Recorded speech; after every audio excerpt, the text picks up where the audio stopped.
Outsiders is ending, sadly, it needs to bring Beroba and fucking Jin into it. Fuck you, Yuya Takahashi. Go fuck yourself. But also, hey, at least I can actually, use that intro that I made for Outsiders when I thought that maybe I would have reviewed it weekly and I kind of stopped writing the reviews on it. But maybe I would do the final 3 episodes in one point.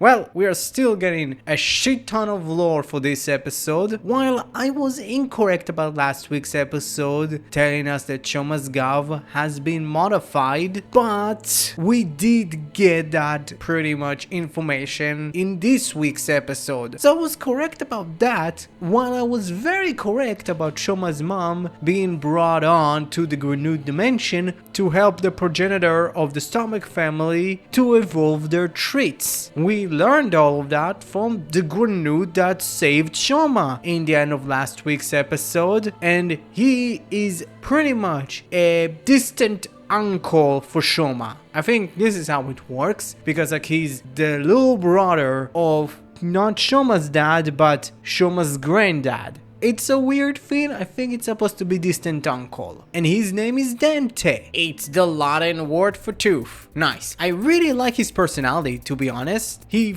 really feels like the goofy uncle, but his connection to the Stomach family, and I think it's supposed to be Butch being Shoma's dad, is way more interesting because he was responsible for creating the dog treats. And he was the one that put the red Gav inside of Shoma, which he did say that he grew attachment to Shoma when he was a kid. Shoma was asleep for the entire operation. I don't know, it's kind of creepy, I'm just saying. While I do love how fucked the dad really is, because he was fine with his own son being experimented on, which I still believe that I think the dad is the progenitor of all of the Granutes, and it makes more sense that all of the Granutes are still humans that were experimented on. But also it's okay, he was so okay with it, mainly because he wanted to make his son stronger. I was like, what? That doesn't make any fucking sense. That's just dumb. While at the same time locking his son and his wife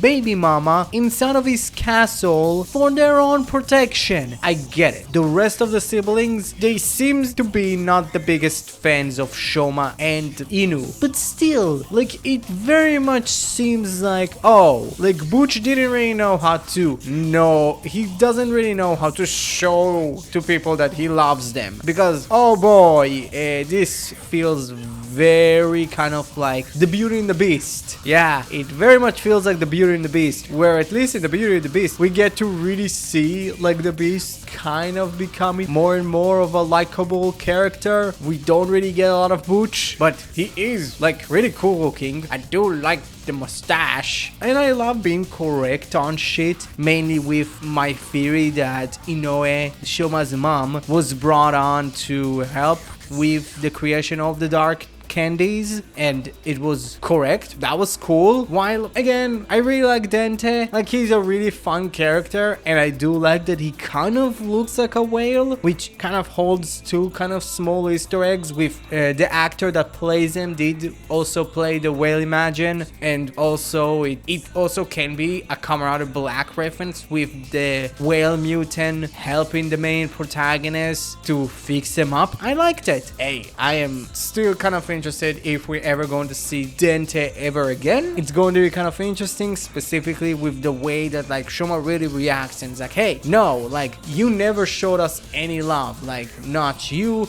not your brother, not anyone, like you hated us. Like it's really interesting, and I am very interested to see more and more of the dad, because like now we learn more about Stomach Inc. as a corporation, because Stomach Inc. just makes candies. Like, I think maybe it was me, and I was the only one that really thought that, oh yeah, Stomach Inc.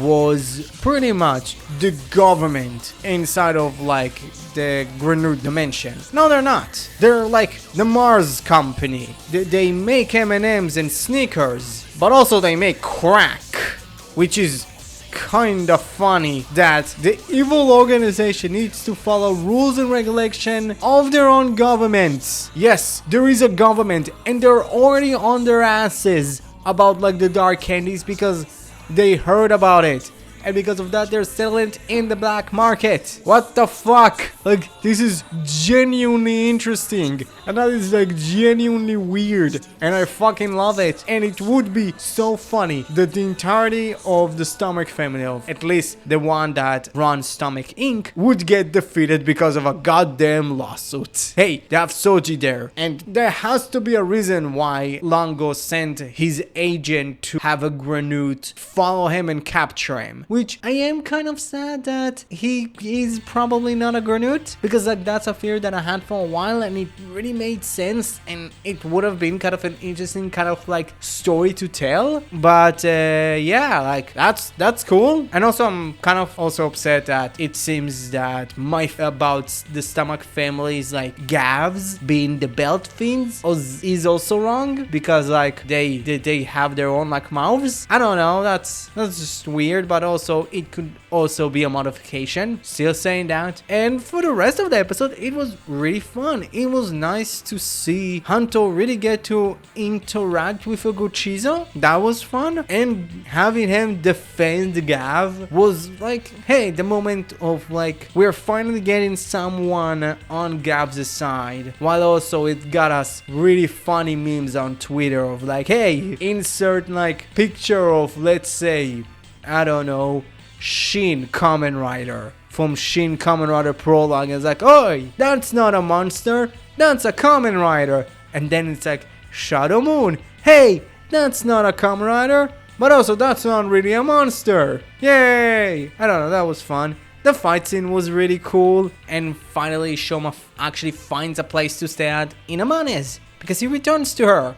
And she was like, hey, fuck you. Why the fuck you didn't even say goodbye, you son of a bitch? But yeah, like I really enjoyed this episode. It had really great nuggets of information that I truly enjoyed. It had a really cool fight scene, and it really developed the story further in a way that I really like.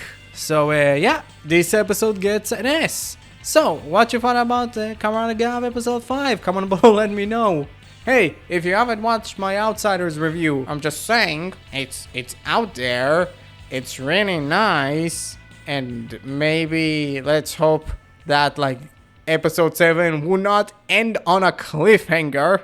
Kamen Rider Outsiders is going to get like season 2, and it's going to be like Ultra Galaxy Fight Destined Crossroads, where it's going to end on a cliffhanger and nothing would conclude. You understand that? I'm sorry that I'm kind of going on a weird tangent about Destined Crossroads. One of my very first videos was that. My second video! Please don't watch it, it's really bad. I recorded it on my phone. A phone that I don't own anymore. That was the second video that I ever uploaded. It got 90 views. You know what? It was so shit. Yeah, I would give it 90 views too. But look, we haven't gotten a fucking sequel to that. Which doesn't make sense because Sakamoto is very much gone. But yeah. If you liked the video, please like it. And also, if you haven't helped your subscribe button achieve its true life goal and final evolution of becoming a subscribed button, please do. Also, don't forget, you're the only one that can prevent forest fires. Thank you very much, and have a great rest of your day. Bye bye.